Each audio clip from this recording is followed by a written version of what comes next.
Hey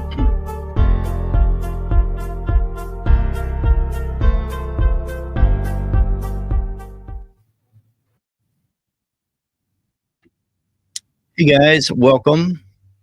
Let me know if we're live, if you can hear me okay. And looks like we are. I pulled it up. Looks like we're doing okay. I was worried that we were going to have an echo. So maybe we're not. So that's good. Oh, people are already out here. Awesome. Okay, welcome. I'm so excited to talk to you about this today. Thanks, Linda.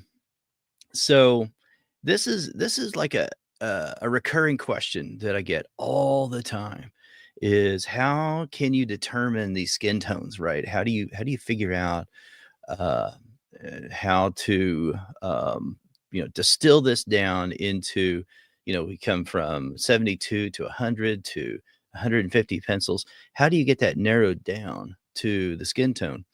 And what do you do to be able to determine that? When you look at the reference photo, how do you start figuring that out? And for me, there's a lot of different ways of doing it, right? And I've employed some of those different techniques through the years, and they all work pretty well, right? But I keep coming back to certain things that just work very well. They're sort of a tried and true kind of methodology, and it's more based on the way that I used to oil paint long time ago. I don't know how many of you know that, but I did. And that was so much easier to mix colors and to look at and say, "Oh, do I have that right?" Rather than using a pencil and saying, "Okay, I can't put that on a palette board over here, right? I've got to do that on my project." So what do we come up with? We come up with little cards, that we use to test our colors first, and then we put them on our drawing, right? We put them on our project surface. So I've got the materials list here for our upcoming workshop. So I know some of you are enrolled over there. You've already signed up, and that's great. And I can't wait to work with you um, in this project in February. For those of you that have not, I just wanted to share this with you really quick that these are, some of the colors that we're going to be using. And after a while, what happens is you're able to just look at the reference and you can kind of tell which colors, you're going to need, right? But what if you look at this with a fresh set of eyes and you're thinking about no prior knowledge about what you're observing, then how can you start figuring out what to do to calculate what these colors are? Because we need to look at the value that we're presented with. We need to consider the hue, right? And then the saturation or the desaturation, right? The chroma, how much chroma is in that particular hue, and then narrowed down to a color. And so, what I like to do is, and I know it's easy to think about the color names that the pencil companies designate for all of these pencils, but I like to just take the color wheel and fold this part back so it doesn't get in your way. And then you start thinking about what these colors are as you're testing them. Because this is typically what we look at. We look at this edge out here to figure out, what colors are and what the complements are. Then we know, okay, red and green is the complement. We got orange and blue is the complement, yellow and violet, you know. But if you turn it over like this and you start thinking about it more in warms and cools, and then you can sort of start figuring out, okay, what color am I looking at? Is this a red? Is it a red orange? Is it an orange? Is it a yellow orange? And then, of course, we want to desaturate that. We look way over here, right? So the question that I often get is, well, John, why do you start with blue? Why do you start with dark indigo? That's usually what I do is I start with this color, right? Why don't you start with, let's say purple Or green. That's a popular one. Some pastelists have used that for quite some time now, using that Verdaccio method, which comes from something that was used, I think, historically. When we think about that method of the Verdaccio, we think about Leonardo da Vinci, right? And like the some of the paintings that he did, where he's using this green color because he's depicting the shadows, right? And so it doesn't matter if you're going to use gray or blue, a dark, dark navy, like I'm doing here with dark indigo and polychromos, or if you're using a dark violet or purple or a dark green, whatever it might be, because essentially what you're doing is you're desaturating the high chroma colors, right? That's what we're really doing. So, I just choose to use one of those, and I use blue most of the time. Sometimes I use like a deep red, so it's just a very muted red. It's a desaturated red, right? When I'm using my um, Caput Mortem, so this is a red. So that brings me to the next thing I wanted to talk about, and I want to show you a couple of references here. So when I'm looking at a particular passage inside one of these areas of a portrait, and the first thing I want to ask is, what hue is that? What is that hue that I'm looking at? It's easy to kind of look at it and get confused and start getting overwhelmed and say, well, in this dark area here of the cheek, I don't know, it's just brown, or right up here on the forehead, especially in this one that I've edited more, and just look right up here and just say, I don't know what that is. Maybe it's white, maybe it's like a pinkish white, that kind of thing. But if we can really push ourselves into a corner, into making a categorization of what this particular color is, or at least figure out, like, okay, which hue is that?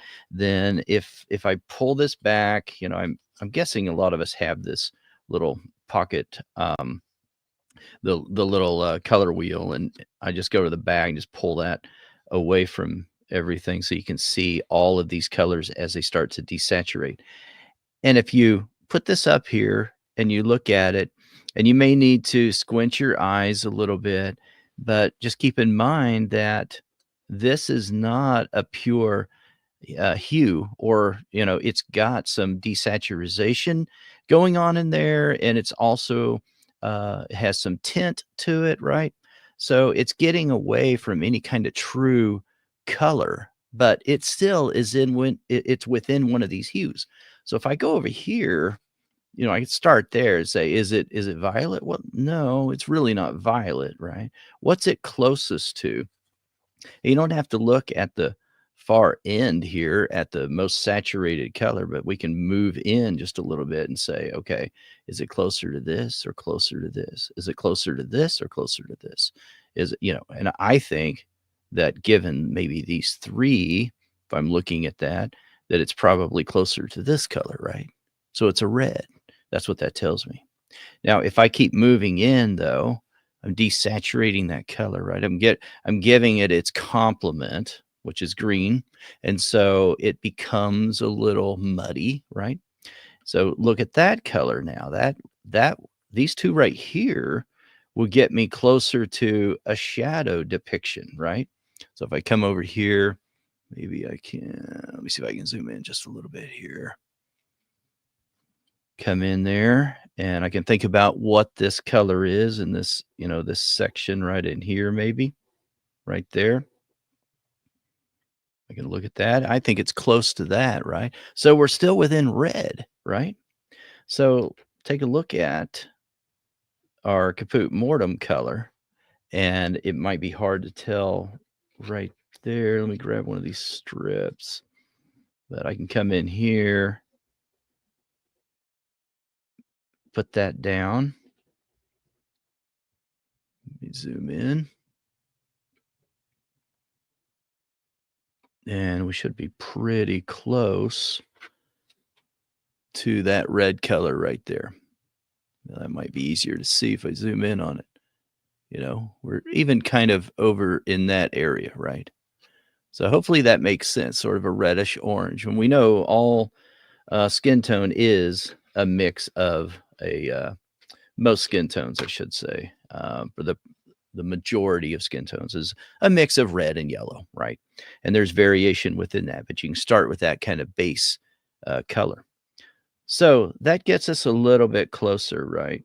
So we know that way out here where we're in the lights, then we've got something that is, it's got a lot of white in it, or something that is pushing it way out here into an area that is unsaturated, but we can move in from that saturation and then say, okay, but this has, I'm getting the value here, but then it also has white in it. So it moves way out over here, not on a chart like this, but if we think about maybe that classic wheel that you may see like in Photoshop, that kind of thing. Okay, so another thing I like to do then is squint my eyes and to think about, erase the color with my mind, right? And think about just the value. And you may have something like this, a value scale and value finder, grayscale and value finder. And you can kind of look at different areas if you squint your eyes and figure out what those values might be. Like if I look right in here, the value right over here by that outside corner of the eye fits right in here with what they're calling a 3. I wouldn't call that a 3. I would call that an 8 right in here, but because I like to think of the values as 1 being my white of the paper and 10 being my black. But nonetheless, the point is just look at it and you can kind of tell where those values are and how they kind of line up.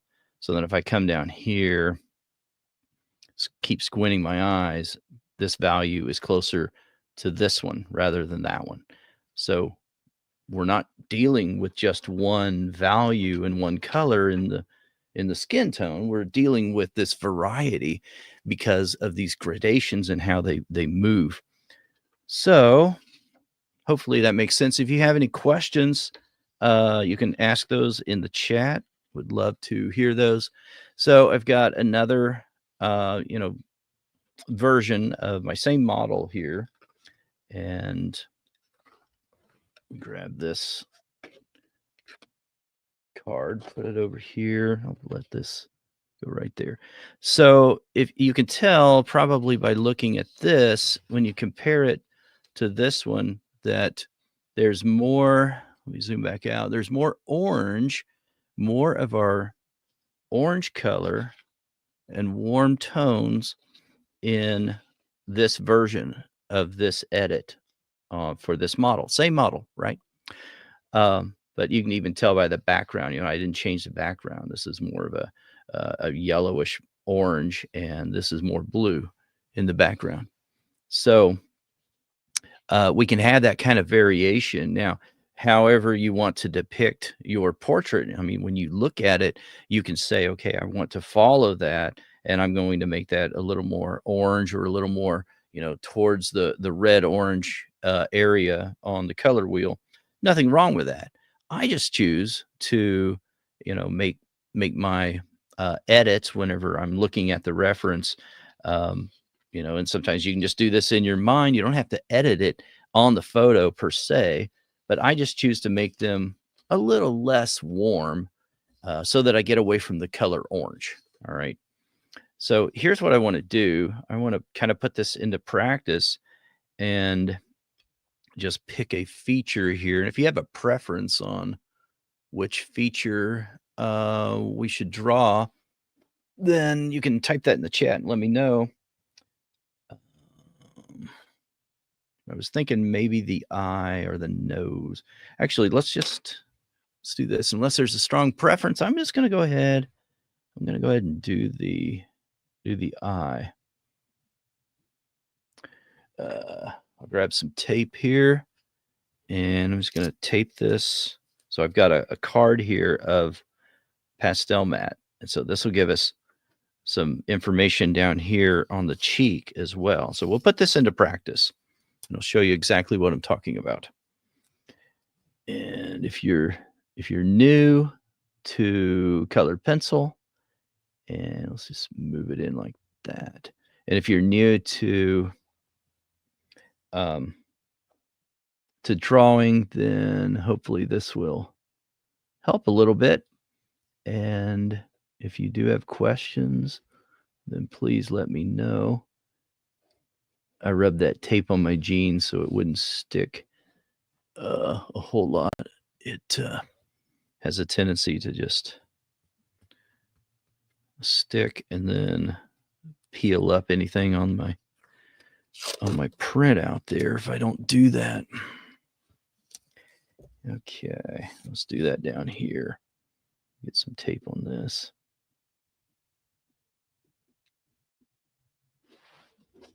Let that lay flat. Okay, there we go. And probably need to tape it on this other side, or we'll just tape it up above so that it won't move on us. Okay, so let's just start drawing right there. Now, in this case, like I said, this is more warm. It's a more warm key than what we would have in that other reference, right? So let me pull that one out and take a look at it. Like this one's very, so much more warm than this one. So some of the differences that you may notice is I'll typically use a little more, gray in the eyes than maybe what we see there. But even a cool gray, could work. But in this case, what I'm seeing here, if you look at that eye, let's just zoom in here, get as close as we can so you can see this. You look at that eye, it's probably not white, but it's not much darker than a white, right? And so it's probably more of a warm kind of color. So if I just use like a slate gray that's very dark, that's probably not going to depict that too well. But I could go in the other direction, and I could first control the color. And in this case, it's maybe a little bit odd, but I know that I need something that is more warm and is gray because I'm drawing the sclera, right? So I'm going to put that in there first. Actually, let me get this other reference over here so I know what I'm drawing. That might help, right? Okay, so I'm going to look at this eye while we're drawing this, and I'll put that down first. Okay. And then, so I've controlled for the value right now, right? Now I'm going to take pink white, which is kind of warm, right?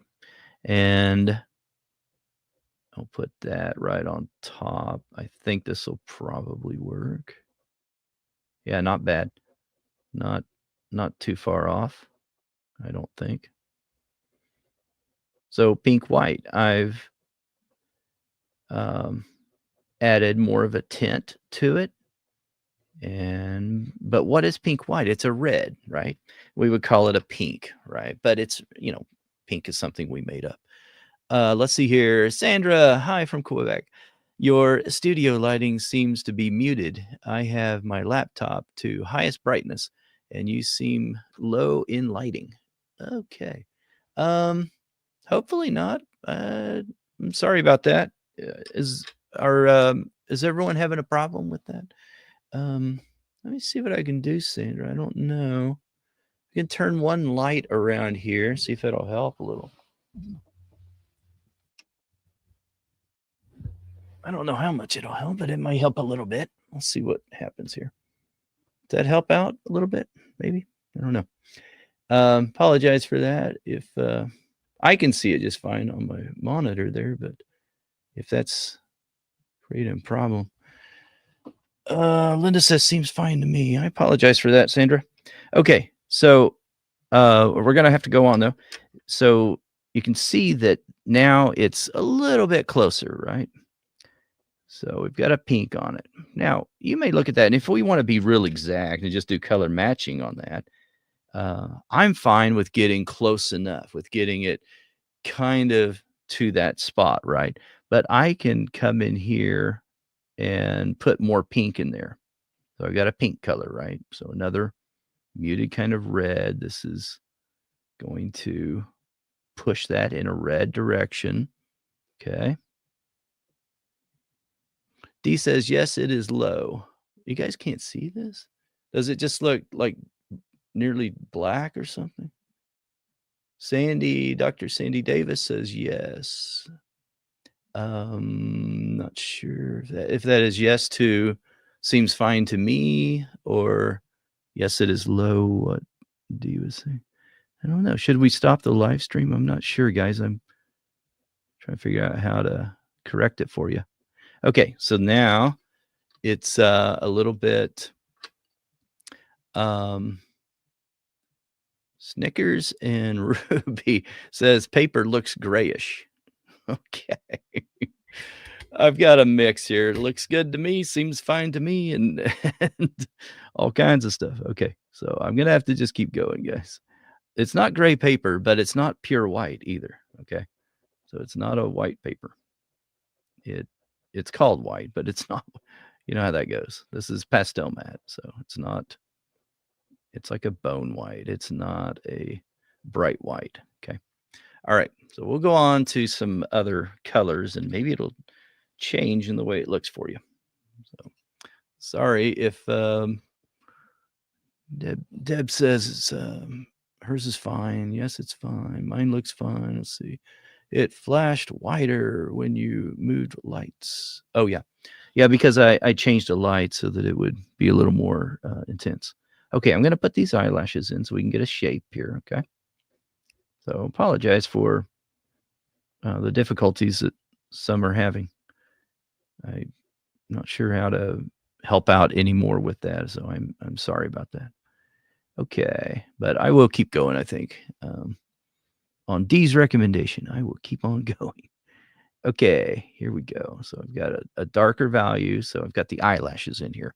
Now you may say, oh, eyelashes are black, you know. Well, they're really not, too black, are they? Right?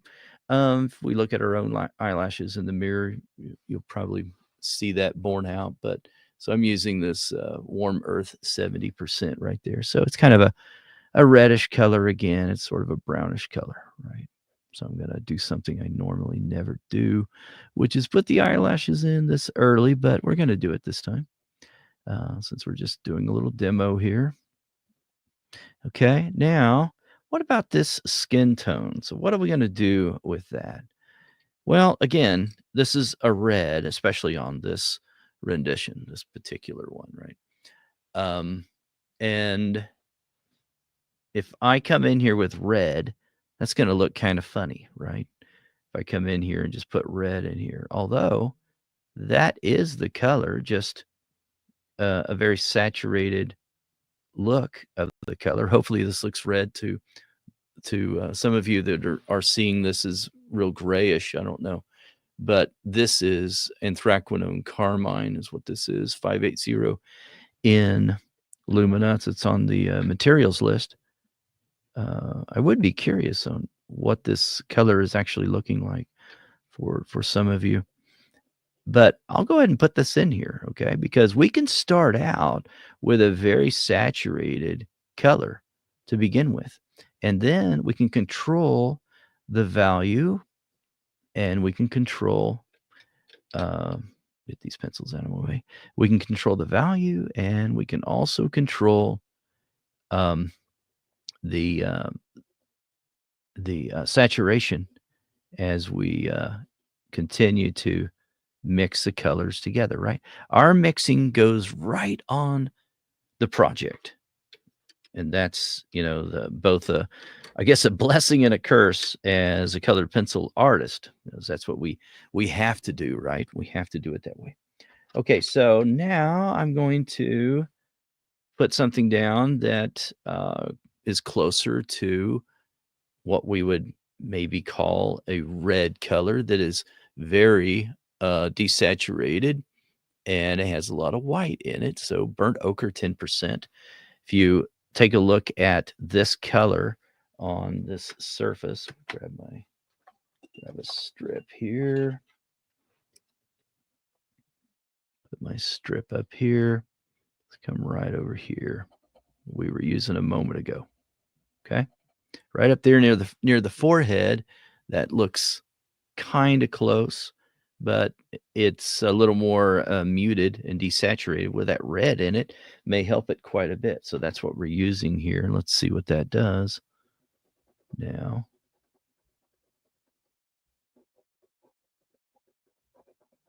Just adding that muted red. So it's a pretty fair mix of red and yellow in this particular color from Luminance. Okay. And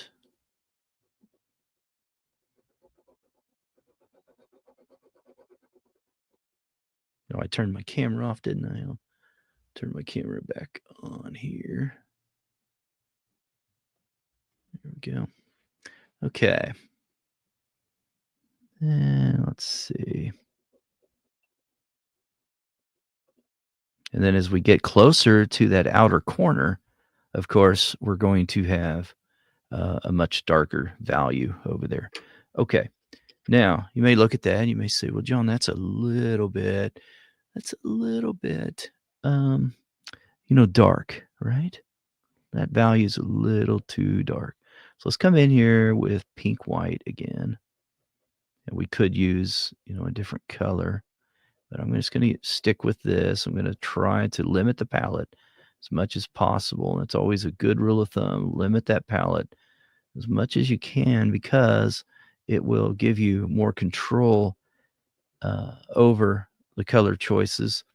And it also helps you to keep a very balanced look to your colors and values. Okay. Now, right up here on that little shelf there, I can come in there, maybe use Herculaneum red. So a little bit of a stronger, peach than what we were using a second ago. You can go one of two ways. You can make that much darker than this spot out here, or you could make this little shelf lighter and make this area below it, the eyelid below it, a lot darker. All right. And then since we're just doing a little demo, I'm going to put in some eyelashes down here. Man, she doesn't need a lot right there. Okay. Now we've got something that sort of looks like, what we're seeing in that reference. Okay. Now let's say, well, you know what? We need a little more yellow in there because it is a mix of reds and yellows. So I'm going to put butternut in here, which is a muted down yellow. So let's go back to our color wheel for a second. We come all the way over here and we look at, it's never going to be this bright yellow, right? It's going to be more in this range of yellow orange. So we're getting close. We start looking over here. So it's nearly even orange. Of course, we can't tell by the pencil tip typically, but sometimes it gives us a little bit of a clue. And I advise starting out looking at colors in that way. Look at the tip first. Don't look at the end of it back here because that's often worse than what we see in the tip. But if you look at that, that is right in between these two, I would say. Okay, so we can add that to that mix of colors that we're putting down right here. That will brighten it up just a little bit and give us a little more of that orangish kind of color in there. And typically, I don't want to put just a pure orange or a highly saturated orange on my surface, but I do like to use some yellows that are more in the ochre range. Okay, so what about right up here? We've got that line right up here, and I'm going to use red because It's that upper fold right here in the top eyelid is typically a little more saturated with red, and we're in that region of the face where we're seeing more red in this area of the face. So I'm going to start with that. And then we could even say, well, I want that to be even darker. So I'm going to add more value to that red using this Carmine Lake and just make it darker right there. But then as we get out here, it's going to be dark as well. While we've got this dark red in our hand, we can darken up this outside corner. This is a dark red. So this outside corner of the eye typically is going to be darker. And depending on the image that we're looking at, it can be extremely dark at times. And in this case, the light is starting to fall off the form of the head in this area because we're getting over here close to the side plane of the head. So we start to turn and curve right in there. So it's very dark in that area. So I'm going to put just a little more in here. And it's sort of our base color that we can use right there. Now, the methodology that we will typically go through with the Grizzeye method in the workshop and in most workshops, and the way that I typically work or draw is, I start out with that dark indigo. But like I said earlier, it really doesn't matter, what you start out with. For me, I like starting with something that's dark. You could start with a purple. A lot of times now I'm starting with Caput Mortem, and we probably will start with that one in this workshop. So a very dark muted red, right? Okay, so let's get that in there. And let's go ahead and use what we've been doing, putting red down. So let's put that red down. Let's see here. A couple of questions. Let's see. It may well be a combination of viewers, monitors, settings, studio. Okay, colors are accurate. It just okay. Yeah, thanks, Renee. I'm gonna move on from that one. I'm gonna pretend like the colors are doing okay because of there's a pretty good majority of you that were saying you could see it. So I apologize for those that can't. Sarah says, do you typically use darker hues first and then correct with lighter hues, or start light? I typically use darker hues first is what I do. And the reason why, there's a good reason why I don't start with, say a bright yellow or a bright orange. And that is because I want to be able to see it. It's a real practical, pragmatic kind of reason. I just need to be able to see what I'm drawing. And that's the reason why I like to follow sort of that Grizzeye approach, where I am wanting to create that sculpted molding type of effect on my subject, and then start adding color, start adding all the saturation. Really what I'm doing is, I'm coming in here with dark indigo. I could even do that right now. Even in the corner of the eye, I would want this value to be darker. Come in there with dark indigo, something dark, right, is the point. And then on top of that, the next thing I like to do often is use like a red or something that's very saturated. And then after that, control for the exact color, right? So then go back and put in, get a little bit up here. It's really odd where it comes to the edge of that paper. Go back and control for the exact color, right? Get that exact color by figuring out how to desaturate that enough so that we're getting really close to that color. How much blue does it need, or how much purple does it need to get me closer to that exact color that I'm wanting to emulate and to depict, right? Okay, let's go right out here. Not going to draw this entire eye, but come right up here. Put a little more red right up there. Okay. Now I'm going to switch back over to burnt ochre 10% right there at the edge of that paper. It gets a little weird. Okay, let's go over here. I'm going to try not to press too hard to burnish. And I also had a question that came in, or someone was asking um, in reference to this workshop, but just process in general. And I thought it was a good one, just saying, what technique do you use? Do you use layering to the point of burnishing, or do you use solvent? And I do have some answers for that. Um, and especially with pastel mat, there's a variety of techniques. And they mentioned what is it? Optical blending. They said, do you use this optical blending that I'm starting to hear about? Um, and optical blending, I mean, just really, that's kind of a fancy way of just saying, I'm going to put red in here just to get that going back in that red direction rather than blue. We don't have enough time to develop a lot of these layers. Um, any kind of a blending or, when you start talking about all these blending methods, we're talking about layering, right? We're talking about different methods of layering is all we're doing.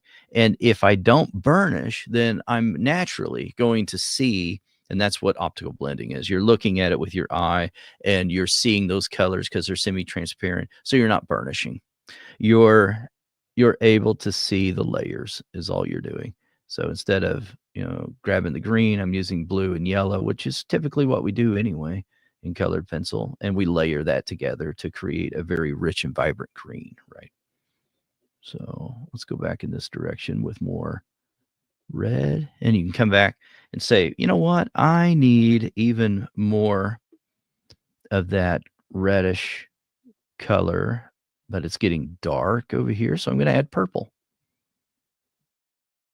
And I can come in there and add that. See, we could have started with purple if we wanted to, right? And that would have been just fine. Okay. All right. Now, squint my eyes, try to see what that's looking like. Sandy, let's see here. Sandy's saying, and Sarah, let me know if I answered that for you or if you had another question on that. Can you explain what you mean by desaturate? Yeah, absolutely. Yeah, that's an important concept. So anytime that, I've got like red orange right over here. So this is the chroma of a red, or let's go to even a more basic color, right? Red. So this is the high chroma hue and color of this particular range, right?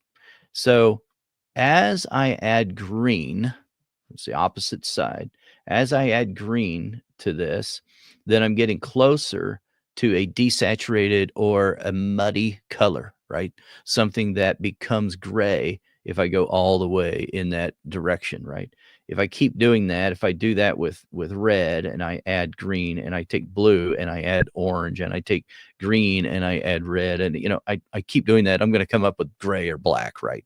So that's what I'm talking about is removing that high chroma or the intensity of that color, whatever that color is. That's what we're talking about. Okay, let's add some Herculaneum red in here. So it's slightly darker peach color, right, than the burnt ochre 10%. Sandy, let me know if that helped or if you had a follow-up to that. And let's go over here, do the same thing. So this is dark, but it's not brown, right? It's a dark skin tone, but we've controlled for allowing the red to show through. And that's really what we're wanting right there. Okay. Awesome. Good, Sarah. I'm glad that helped. So if we come back over here and look at that, hopefully that's looking more and more like what our reference photo is looking like. I mean, that's what we're trying to do. It's kind of hard to show in the same frame. Let me do this, I guess. Show it that way. So hopefully we can see that. And hopefully it's not too dark, but we're getting closer and closer as we do that. Now, just a small little tiny, teeny tiny passage, no bigger than my thumb, that's what we're dealing with there. But that's the point of trying to work on that is to get closer and closer to um, that reference photo if that's what our goal is, right? So we get some eyelashes in here just because we kind of want this to look a little more representational, right? And make it look like kind of what it is. I want to think about the direction of these eyelashes, and especially right out here, even if you don't see this in the reference, sometimes, especially with a female, you can extend that just a little bit right out there at the far corner. Okay. Just a little bit of value down there using a Pablo umber. That's what I'm using right now. Put some right up here. Okay. Other questions. These are great. You've got some great questions and I love it. Okay. Now, the way that I like to think about this upper crease is I want to think about it as, we'll just do this since we're here doing this demo, is think about that upper crease as a soft edge, as a gradient that comes right down into that fold. And then as it moves away from there, it quickly tapers into the rest of the eyelid, right? Okay, so put a little bit right down there at the bottom, but where we've got that little edge right there, if you want to think about that as a little teeny tiny terminator, right? Little terminator line. Then the core shadow, you think about it like that, is right there in that line. So it's incredibly difficult to see it. But on this side, on the side where we're getting closer to the eyelashes, as this wrinkle moves away, then I like to think of that as a hard edge right there. And if you can do that, it kind of makes that work right in there a little bit easier. So I'm going to come up here with burnt ochre, 10%. Put that in right up here. Get some of that in there. And just cover that. Then I'll move down here. Make sure that doesn't look too weird. So we'll move right into that red. So it blends together. Just using some circular kind of strokes there. There we go.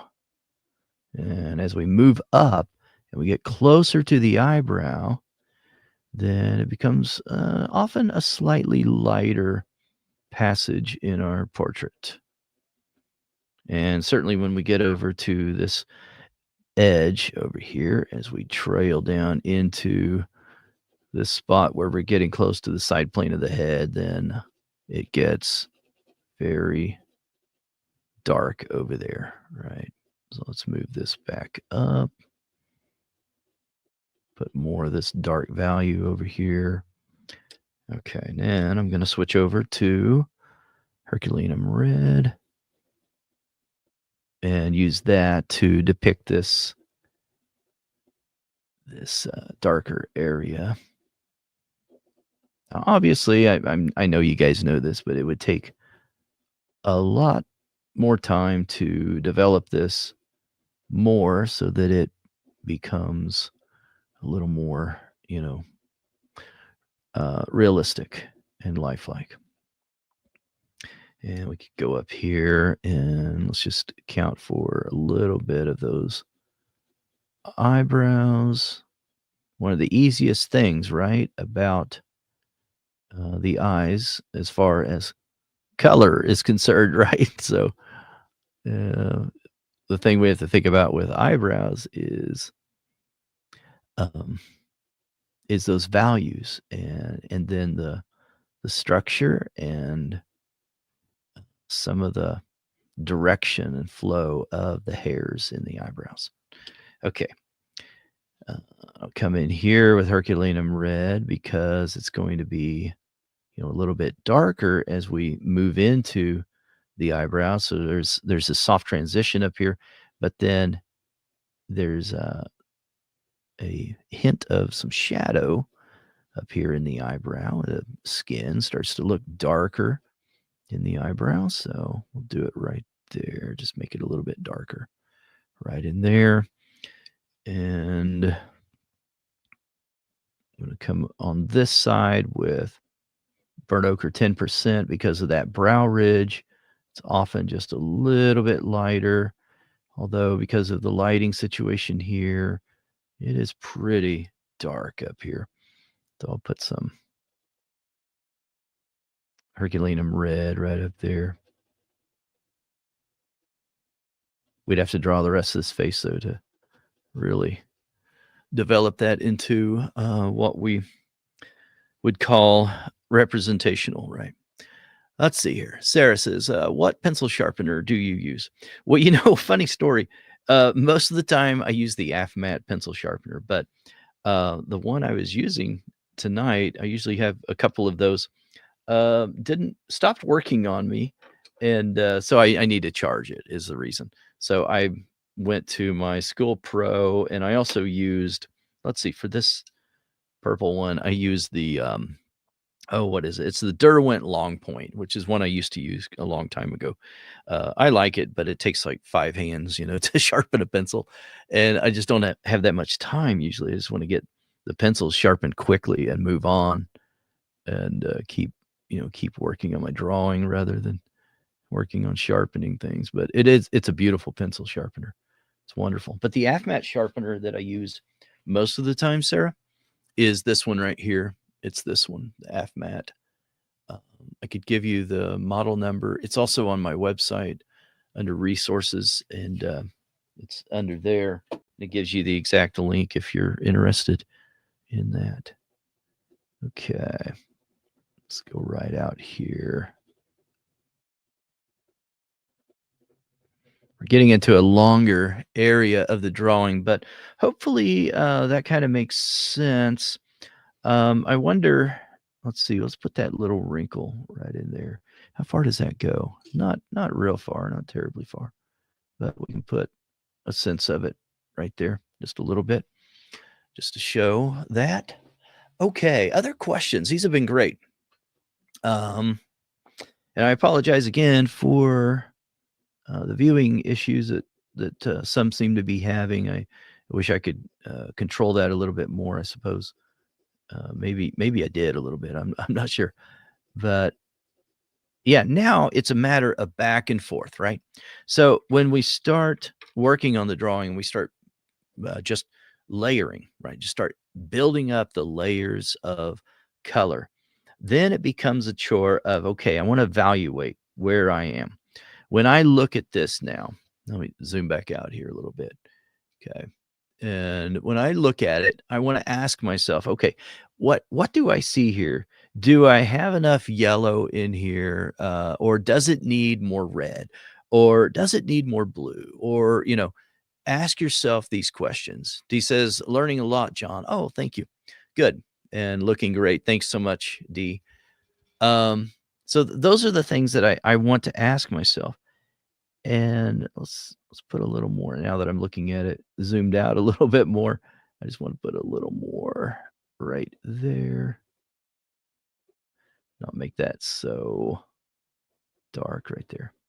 Okay. All right. But yeah, and then once I ask that question and then I answer it and I say, well, you know what? It actually, the color, saturation wise, it might not be right, but the color could be correct.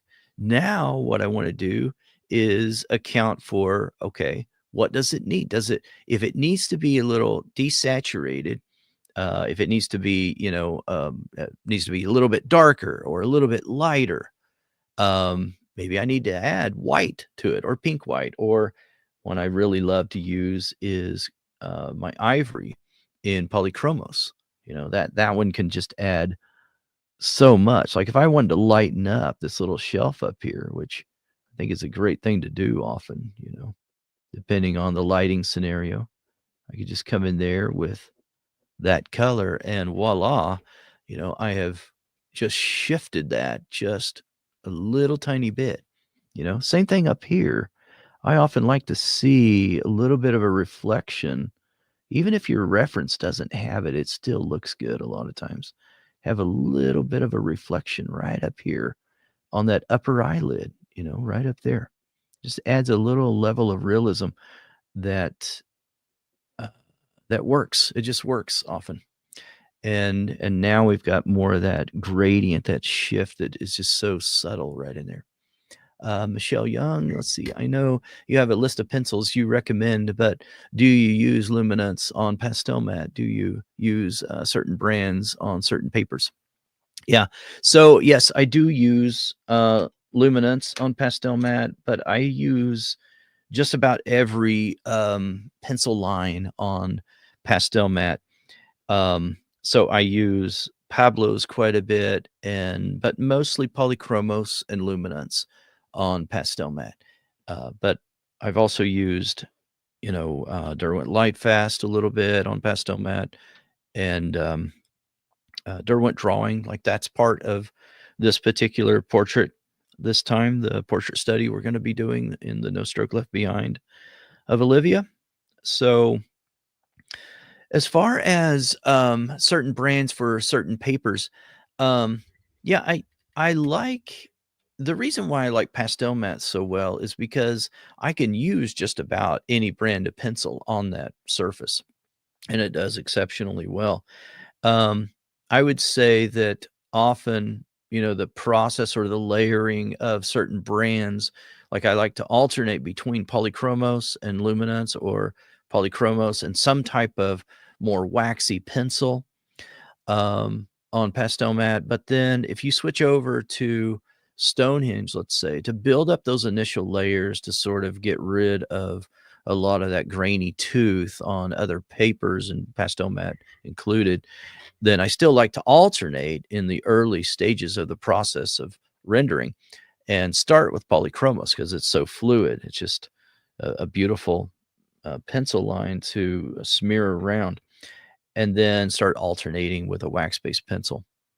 So, I don't know, you may have never seen this before. I'm going to put some dark indigo down here just to show you just how fluid this is. And this is a card sample that one of my students sent me.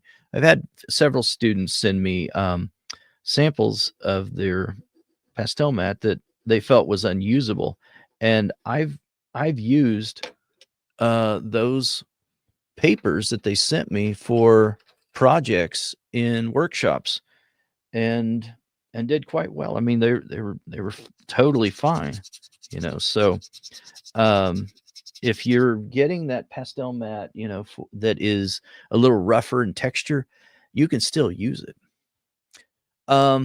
But I would say, I don't use drafting film a whole lot, Michelle, but some of the times that I have used pastel mat, I've noticed that um, there th you're getting to that critical mass of layering so quick, right? So I would say that, I wouldn't do that same process on that particular paper, so I'm not able to start out with polychromos and then move over to luminance and keep alternating back and forth. That's one that would be a big exception. So I'm just come in here with a paintbrush and move that around. But you can see just how fluid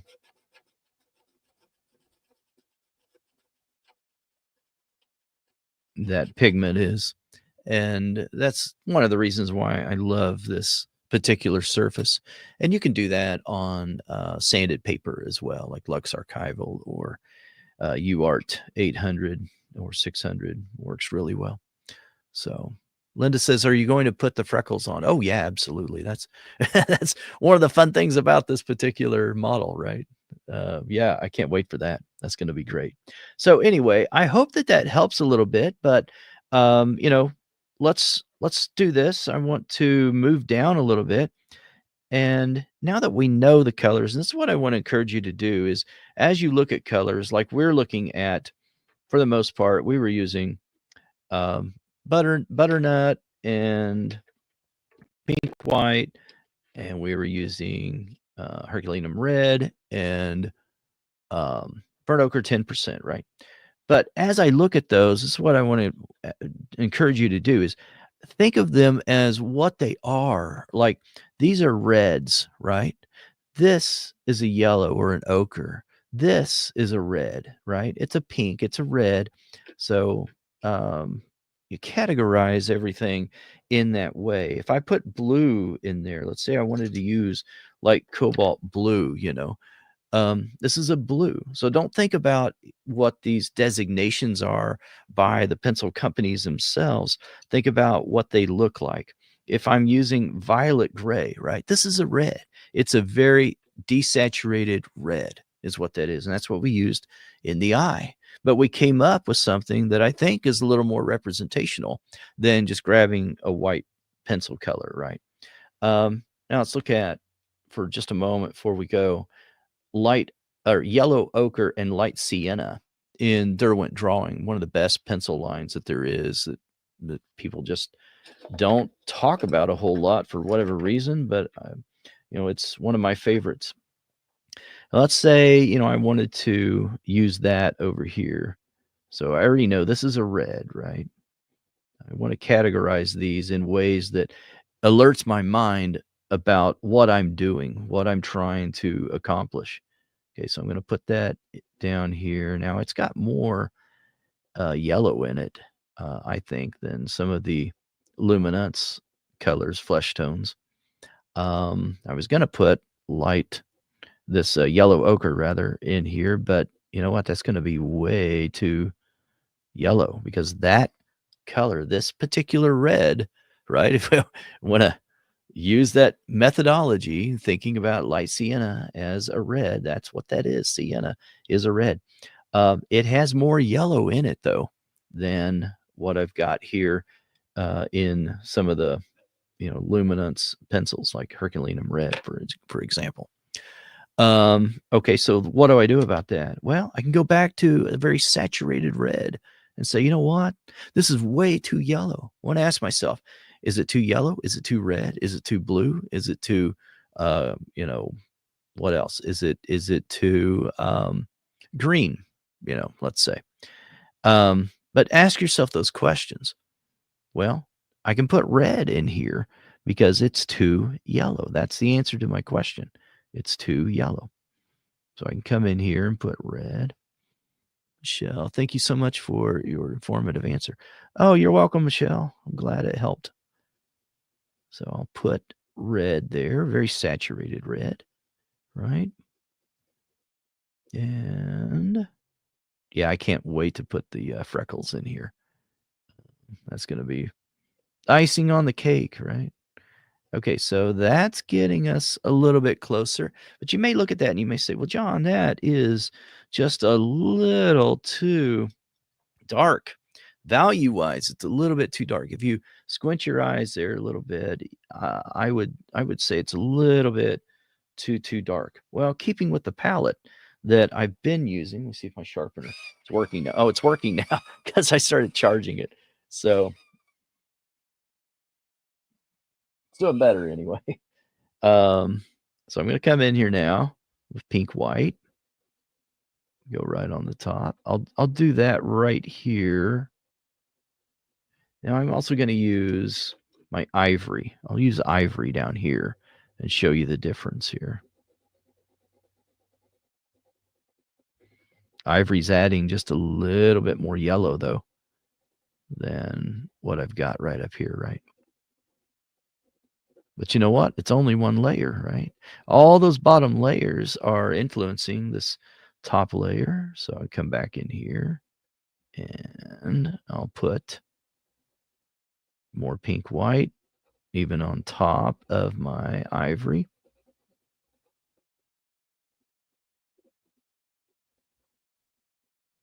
Getting closer, getting a lot closer.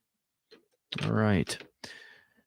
What is the brand of your color wheel? I think that's also probably Dr. Sandy. It's probably also on my materials or my supply list over my resource list.